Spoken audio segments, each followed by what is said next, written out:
Bonsoir tout le monde.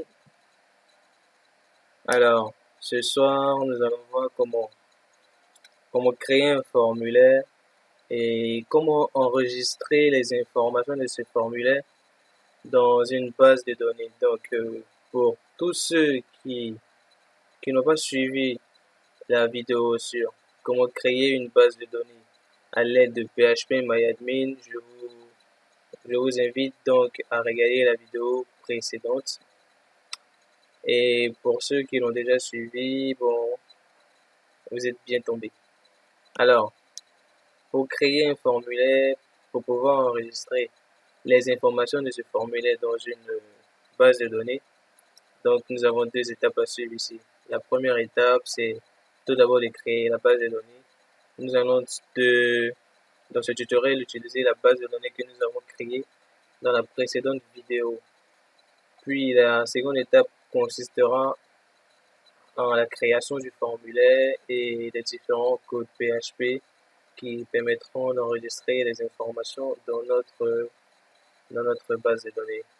Donc sans plus tarder, nous allons passer à la création de notre code. Donc pour ce faire, vous ouvrez votre éditeur de texte préféré, celui avec lequel vous vous sentez le plus à l'aise. Le mien c'est Sublime Text, donc on va créer notre formulaire. Donc pour ceux qui ont suivi les précédentes vidéos, nous avons fait un tutoriel sur comment créer un formulaire en PHP. Donc ici, vu que nous sommes en PHP, nous allons d'abord déclarer les balises PHP. Et en bas, nous allons faire notre formulaire.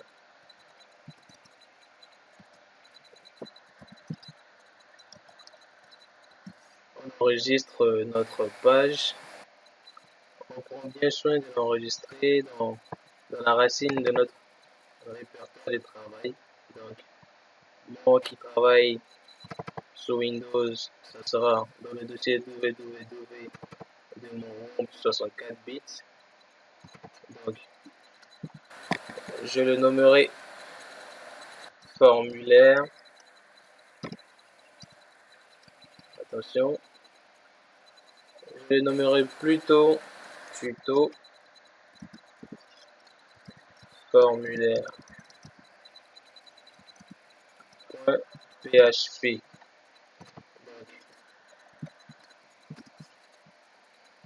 Vous enregistrez. On va s'occuper de notre formulaire, donc on va lui donner des champs et un bouton. Pour ceux qui ont suivi la précédente vidéo, la base de données que nous avons créée s'appelle base essai. Et à l'intérieur de cette base, nous avons créé une table qui se nomme table essai. Et dans cette table, nous avons déclaré trois champs dont les noms suivent. Nous avons l'identifiant qui a été déclaré de manière auto-incrémentale, donc à chaque enregistrement d'un table essai, si je peux le dire ainsi, l'identifiant va s'auto-incrémenter. Donc, s'il est à 1 au premier enregistrement, au suivant, il passera à 2, et ainsi de suite. Donc, après l'identifiant, nous avons le nom et nous avons le prénom. Donc, au niveau de notre formulaire, vu que l'identifiant est auto-incrément, nous n'allons pas déclarer de champ identifiant. Nous allons donc déclarer que deux champs, le champ nom et le champ prénom. Donc, ces deux champs seront de type texte. Le premier aura pour nom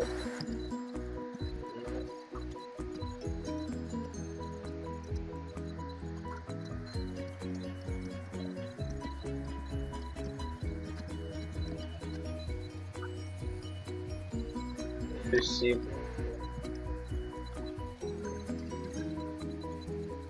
pour notre prénom.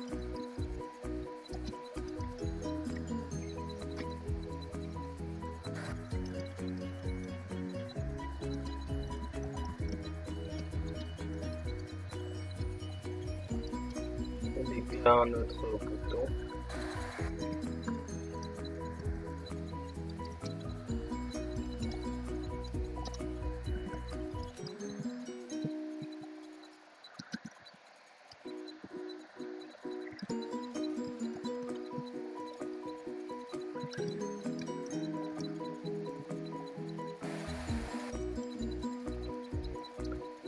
Et on n'oublie pas de mettre les différents attributs de la balise forme. Donc, on déclare ici l'action. L'action, c'est la page, formulaire, PHP et la méthode. Alors, ici, la méthode, c'est la méthode post. La méthode post, elle est utilisée lorsque l'on souhaite établir une connexion, une interaction avec une base de données. Donc, pour tout ce qui est base de données, nous utiliserons la méthode post au niveau des formulaires. Donc, notre formulaire il est créé. Nous allons vérifier dans notre navigateur que notre formulaire il est créé avec nos deux champs.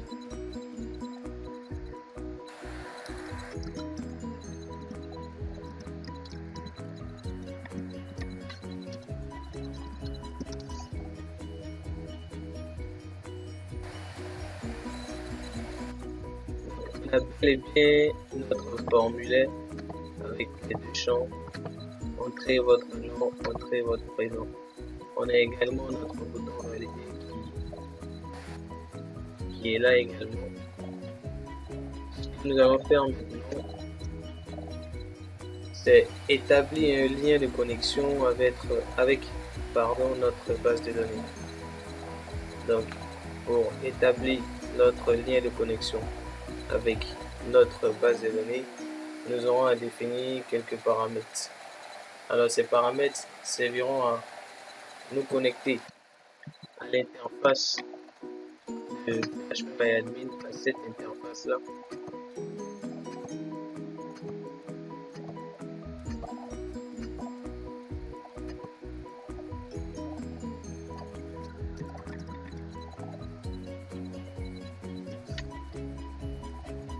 Donc,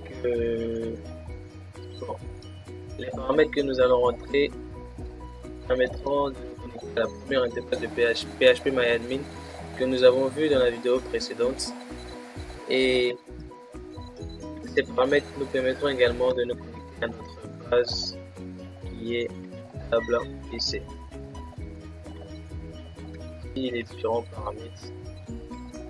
Donc, ici, on a paramètres qui nous permettent de nous connecter à notre base de données. On a celui du username, donc le root. Ici le password qui n'est pas défini. Une chaîne de caractères vide. Alors tout ce code nous permet de nous connecter à notre base de données. Donc ce que nous allons faire par la suite, c'est enregistrer nos informations contenues dans les champs nom et prénom. Donc, ce que nous allons faire, tout d'abord, nous allons vérifier que le clic au niveau du bouton valider a bel et bien été effectué. Nous remplaçons ici par bien.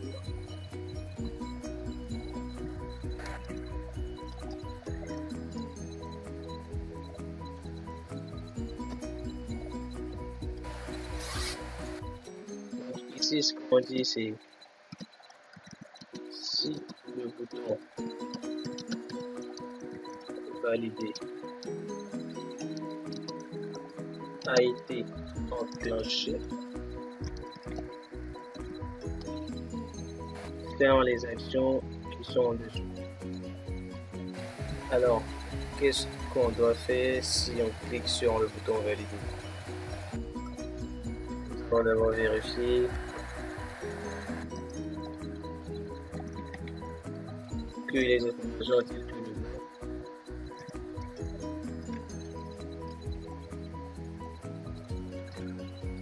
Le prénom.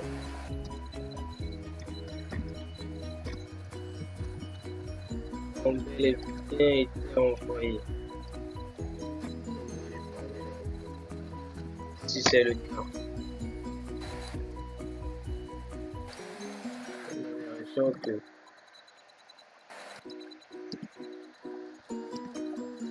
le nom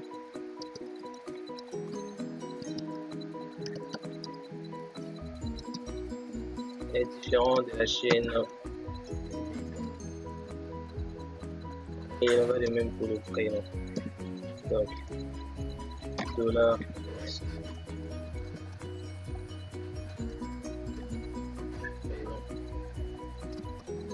différent de Vito.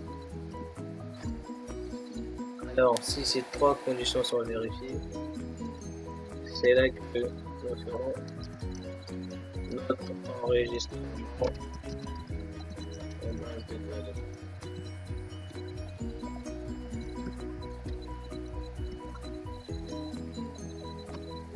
Alors, nous allons déclarer une variable qui va s'appeler insertion. Donc, $insertion. Et cette variable-là va contenir une requête SQL. Alors, les requêtes SQL nous permettent de créer une base de données, de créer une table, d'insérer des données dans une table, de supprimer les données insérées, de modifier ces données-là, de les récupérer et de les afficher. Alors ici, la requête dont nous avons besoin, c'est la requête d'insertion de données dans une table. Alors pour insérer une information ou des informations dans une table, nous utilisons la requête SQL insert into avec les mots-clés insert into. Nous demandons donc à notre serveur d'insérer dans, donc insert into. Donc il faut préciser où est-ce qu'on doit insérer. Et là, il faut mettre le nom d'une table. Donc ici, on veut insérer nos informations dans la table ici. Donc ici, ça sera insert into table ici. Et il faut préciser les différents champs de la table ici.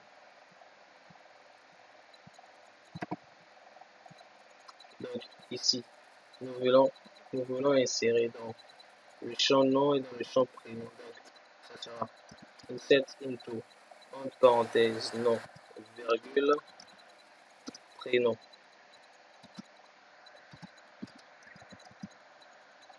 Values, c'est les différentes valeurs à intégrer. Donc ici, ce sera $post nom.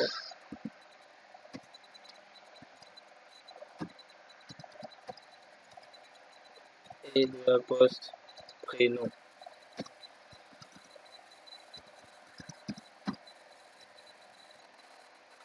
On oublie de rajouter un point virgule à la fin. Alors, une fois notre requête SQL terminée, nous allons exécuter cette requête-là. Donc, pour l'exécuter, nous déclarons une variable execute qui sera égale à la vidéo query de la insertion. Alors, cette requête nous dit d'exécuter la requête, donc la ligne SQL insertion avec notre variable PDO. La variable PDO, c'est celle que nous avons déclarée ici tout en haut. Donc, la variable PDO, c'est la variable avec laquelle nous nous sommes connectés à notre base de données. Et c'est elle qui nous permet d'exécuter nos différentes requêtes SQL, d'exécuter nos différentes requêtes SQL, nos requêtes d'insertion, nos requêtes de récupération, nos requêtes de modification, nos requêtes de sélection des informations.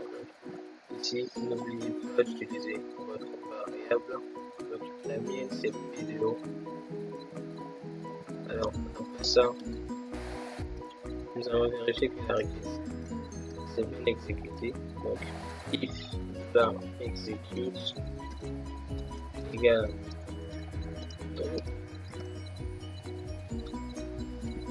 si la requête s'est exécutée correctement, nous allons afficher un message à l'utilisateur pour lui dire que les informations ont été enregistrées avec succès. Donc, on déclare une variable $success qui reçoit l'information enregistrée avec succès.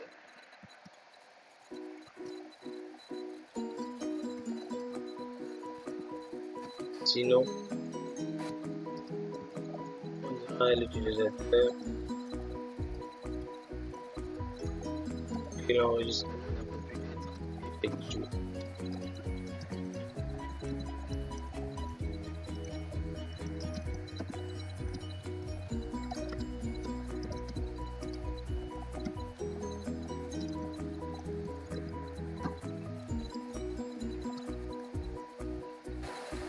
Alors,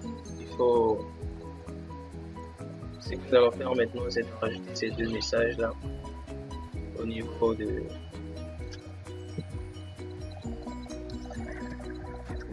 avant notre analyse. Alors, je tiens à préciser qu'il est possible d'écrire du code PHP, du code HTML et vice versa. Donc, c'est ce que nous nous apprêtons à faire.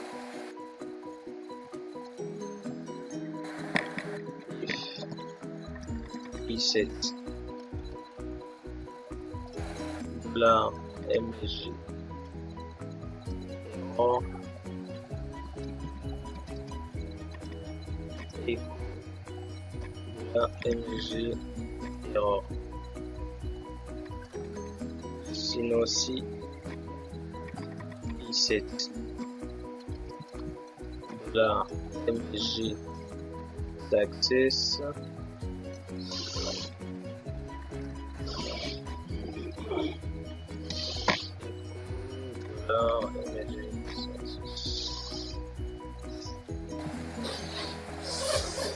donc nous allons vérifier que tout cela fonctionne correctement.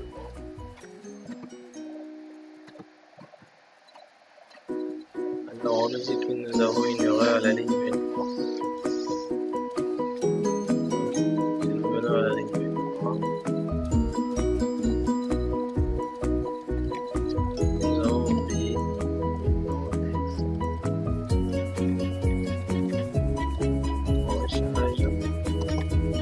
On a toujours une erreur à la ligne 23.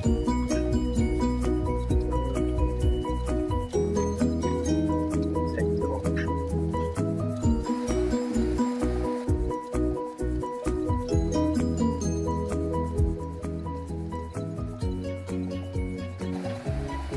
Alors, le souci était de séparer les deux codes PHP. La première partie, c'est la partie qui permet de nous connecter à la base de données. Donc, vous voyez la mettre dans un autre fichier et veuillez y inclure ce fichier au niveau de notre tuto formulaire.php. Donc tel que je l'ai fait ici, require connect.php. Et dans le connect.php, nous avons toutes ces informations là. Alors je vous explique brièvement à quoi servent toutes ces variables. Donc vidéo, c'est la variable avec laquelle on fera nos exécutions de requêtes SQL. La DSN, c'est la variable qui nous permet de définir le type de le SGBD. Donc ici c'est MySQL. L'autre sur lequel nous nous connectons, ici c'est localhost, donc on est en local. Et le DB name, donc le nom de la database, ici base essai. Donc le DB user c'est le username que nous utilisons pour nous connecter à PHPMyAdmin. Donc ici c'est route. Et le P2V pour password, vu que nous n'avons pas de password, il n'y a rien ici. Alors ici on essaie de se connecter à la base. On fait un try de la page, on soit new page, DSN, user, P2V. Alors pour ceux qui sont un peu plus curieux, vous irez faire des recherches sur PDO. Qu'est-ce que c'est que PDO? Alors vous verrez tantôt MySQL et souvent vous verrez PDO. Faites donc des recherches pour savoir quelle est la différence entre PDO et MySQL. Alors après le try et catch. Alors ce niveau c'est lorsque nous n'avons pas pu nous connecter à la base, il nous ramènera que la connexion est échouée et il nous dira pourquoi. Donc, il nous donnera les différents détails. Dans le cas où la connexion est bonne, il nous ramènera notre variable PDO avec laquelle nous ferons nos différentes exécutions en SQL. Alors on revient ici au niveau de notre formulaire. Alors vérifions que notre code est bon. Puis nous passons au test pour vérifier dans la pratique que notre code théorique fonctionne correctement. Tout est bon. Donc, nous revenons au niveau de notre navigateur. Nous avons donc nos deux champs, donc le champ du nom et le champ du prénom. Nous allons vérifier que tout fonctionne correctement. Donc nous allons rentrer les valeurs plutôt 6 dev next. Nous cliquons sur valider et nous avons bien notre message ici qui nous dit information enregistrée avec succès. Voilà, c'était tout pour aujourd'hui et je vous dis à la prochaine et surtout restez connectés.